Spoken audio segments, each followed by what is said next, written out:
ఎన్నికల ముందు కాంగ్రెస్ పార్టీ ఇచ్చిన 6 గ్యారంటీలను అమలు చేయాలని కోరుతూ ఈ నెల 20వ తేదీన హైదరాబాద్ ఇందిరా పార్క్ వద్ద జరిగే బహిరంగ సభను జయప్రదం చేయాలని కోరుతూ శనివారం ఇల్లందు మండలం మర్రిగూడెం గ్రామం నుండి మాణిక్యారం గ్రామం వరకు సిపిఐ ఎంఎల్ న్యూ డెమోక్రసీ ఆధ్వర్యంలో భారీ మోటార్ సైకిల్ ర్యాలీ నిర్వహించారు.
రైతాంగానికి సంబంధించినటువంటి మంజూరు చేస్తానని చెప్పి ప్రకటించాడు. నిరుద్యోగులైనటువంటి వాళ్ళందరికీ ఇళ్ల కాలనీలు ఇస్తాననేటువంటిది చెప్పాడు. ఉద్యోగాలు ఇస్తాననేటువంటిది చెప్పాడు. కార్మికులైనటువంటి వాళ్ళందరినీ రెగ్యులరైజ్ చేస్తాను, కాంట్రాక్ట్ కార్మికుల్ని, అట్లాగే వాళ్ళ వేతనాలు పెంచుతాననేటువంటి చెప్పాడు. ఇట్లా 6 గ్యారంటీలు ఇచ్చి 6 గ్యారంటీల్ని నేను అధికారంలోకి వచ్చిన తర్వాత 100 రోజుల్లోనే దీన్ని అమలు చేస్తానని చెప్పి ప్రకటించడం జరిగింది. 100 రోజులు కాదు, 14 నెలలు గడిచిపోయాయి.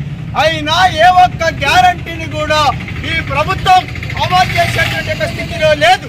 ఇట్లాంటి స్థితిలో రేవంత్ రెడ్డి నువ్వు ఇచ్చిన హామీలు ఏమయ్యాయి? నువ్వు ప్రజల్ని మోసపుచ్చావు, దగా చేశావు. ఇప్పటికైనా ఈ 6 గ్యారంటీలను అమలు చేస్తావా లేదని చెప్పి సిపిఎంఎల్ న్యూ డెమోక్రసీ తమ ఉద్యమ కార్యక్రమాన్ని చేపట్టింది. ఆ ఉద్యమ కార్యక్రమంలో భాగంగా ఈ నెల 20వ తారీఖున చలో హైదరాబాద్ కు పిలుపునిచ్చింది.